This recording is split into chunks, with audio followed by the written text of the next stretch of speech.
The God candle idea is one that I think is still in play because of the pent up buying demand we have right now. And you have a surfeit of derivatives that have entered the market in the last year or so with Wall Street getting involved. And I think they're kind of positioning themselves and helping each other out, build big positions. And then we'll see a big move, and that's what I expect. The only thing you have to know about price is that Bitcoin's purchasing power will increase against everything, everywhere, forever, and everything goes to zero against Bitcoin. Keiser emphasizes that the world is moving towards a global Bitcoin standard, which will render fiat currencies obsolete for international trade. Countries that cling to their national currencies, like the United States with the dollar, will soon face the harsh consequences of this transition. With global de-dollarization already underway, nations no longer trust the stability of the dollar and are exploring alternatives. At the same time, gold is losing relevance as Bitcoin emerges as the superior store of value. Keiser asserts that Bitcoin's purchasing power will only increase, driving everything else, fiat currencies, gold, and other assets, towards zero in relative terms. He refers to the God candle theory, which predicts a massive upward movement in Bitcoin's price due to pent-up demand. Wall Street's increasing involvement through Bitcoin derivatives reflects this underlying shift. Large institutions are building positioning themselves for the inevitable price surge. Please take a little time to like this video, subscribe to the channel, and turn on post notifications for more videos like this. You can also check out our other videos on cryptocurrencies and the overall digital asset space and drop your comments and observations in the comments section below. Everything you do helps with the YouTube algorithm and immensely contributes to the channel's growth. Thanks and enjoy the video. There is, of course, this global hash war going on. It's important for countries to have a Bitcoin reserve because as you head to a global Bitcoin standard, when you do trade with other countries, they will only take Bitcoin. Right, so we're heading into an era where doing trade globally, countries don't want fiat money, and we already see that happening with the dollar. The dollar is being de-dollarization. De-dollarization is happening all over the world, and also Bitcoin is demonetizing gold as well. So countries don't want more gold, or they prefer Bitcoin. So you can only trade and be a part of the active global community to the extent that you have some Bitcoin in reserves. So El Salvador is already aware of that, and they're buying Bitcoin every single day. The U.S. is still wed to the dollar in really a fatal mistake that will go down in history as their comeuppance and probably the number one reason why they didn't make it through the 21st century. And other countries and companies are waking up to the fact that we're only as relevant and as strong as the Bitcoin that we have, and that's becoming understood more every day. The only thing you have to know about price is that Bitcoin's purchasing power will increase against everything, everywhere, forever, and everything goes to zero against Bitcoin. The God candle idea is one that I think is still in play because of the pent-up buying demand we have right now. And you have a surfeit of derivatives that have entered the market in the last year or so with Wall Street getting involved, and I think they're kind of positioning themselves and helping each other out, build big positions, and then we'll see a big move, and that's what I expect. So it's the complete opposite of what you'd find in any other country, where they abhor the idea of giving their citizens freedom of censorship-resistant money and unconfiscatable money. So the mentality and ethos of Bitcoin is pervasive. The adoption rate in this country, I say, in terms of Bitcoin is 100%, because everybody here understands to some degree what Bitcoin means and what it means to freedom of money, separating money from state, freedom of speech. And so this is just really across the board benefits. And as you know, in a Bitcoin economy, it's not like a proof of stake economy where the more fiat money you have, the greater influence you have on the government to make it easier for you to accumulate more fiat money, right? It's called corruption, and the U.S. is the king of it. Here, because they're heading toward a pure Bitcoin standard, there is no proof of stake mentality. People had the proof of work mentality, and that's true in the top of government, and it's true at the pupusa seller. We're all basically on the same proof of work standard. El Salvador is becoming a global powerhouse in a 21st century economy that Bitcoin is the world reserve standard, and the freedoms offered here are greater than at anywhere else in the world. No one even comes close. The US has abdicated its role as a beacon of freedom. You certainly don't find it anywhere in Europe.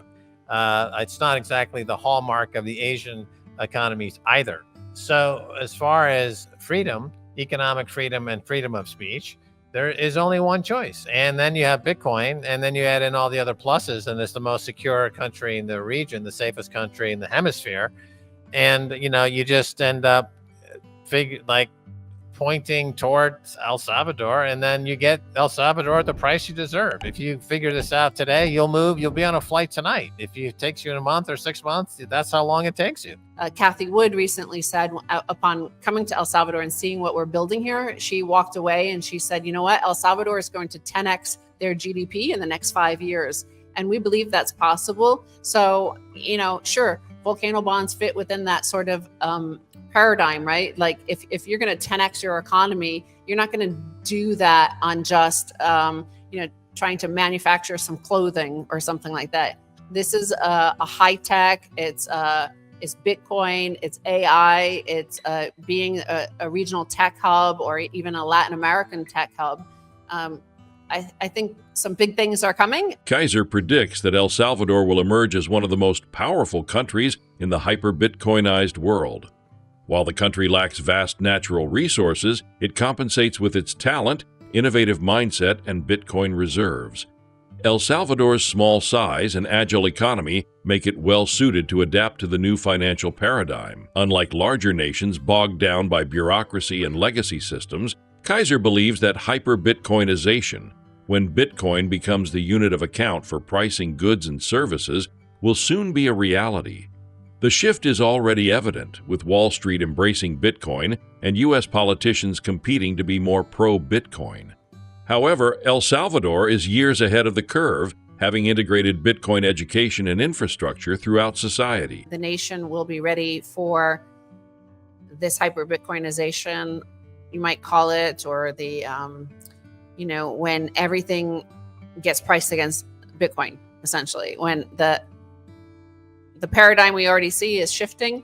We see Wall Street massively adopting Bitcoin. We see presidential candidates in the United States fighting to see who could be the most Bitcoin.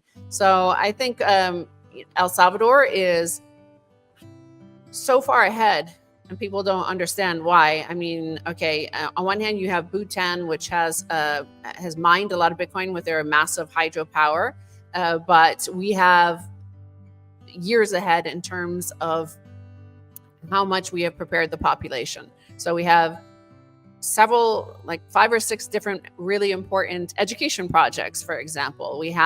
We're currently, right now, as we speak here, we are training 80,000 civil servants in El Salvador. They have a 1-hour masterclass with me and Max, explaining to them why El Salvador chose Bitcoin, why we are a Bitcoin country, and why we are not the 5.5 million other tokens in the crypto space. And then they have a 3-day masterclass with a 3-day course taught by some important Bitcoiners, some engineers in the Bitcoin space. So we're training the civil servants, we're training the children. We're currently producing a workbook for children for grade school K through 8. We have in the high schools, we have Me Premier Bitcoin. So we've been training, teaching students, educating students on that level at high school level for the past 1.5 years. We have Kubo Plus, which is the advanced university level elite education program to train domestic, Bitcoin and Lightning devs. We have Node Nation, which is a program to introduce into the high schools the more physical aspect of Bitcoin, so they could, because Bitcoin in one way, is the course we teach to the university level, for example, at Kubo Plus, we start first for a few months with history, ideology, the philosophy, the more esoteric things that are, the ideas behind Bitcoin. And then we get into the actual coding and the how Bitcoin is assembled.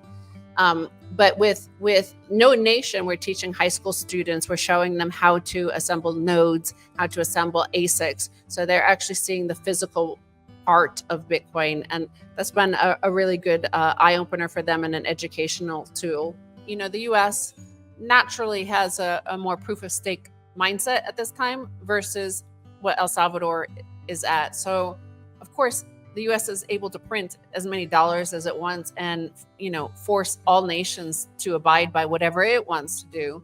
So, of course, it makes sense that the mindset more there would be that they don't want to have to actually work, because it's not easy, right? We've been building Bitcoin country for 3 years, and it's not easy. We can't just sit back and let wait for things to come to us. And that's sort of the mindset of Trump, right? Because that's the mindset of America in general, especially since post-COVID, when we've become more European in that everybody gets free money. It's that Oprah meme, right? Everybody gets as much money as you want to sit home and work from home. El Salvador doesn't have that mindset, and they've never been able to afford that mindset. For 40 years, there was a civil war, then gang war, and then corruption. Their own currency, the colon, collapsed, back in 1990, 2000. And so we've been on a US dollar standard here. So they were already used to having to work to earn hard money, right? The US dollar was not a currency that they could print. So they already had the mindset here of that. So I think the US can afford for a longer time, though they don't realize that nobody can afford this, but what they can think they afford is, to be second best, to adopt the second best, to be the money printers in the crypto world. We watch this, and we know for a fact that Ethereum is down, for example, the number 2 is down 46% against Bitcoin in the past 2 years. So that's since the Bitcoin office was created that, Ethereum is down.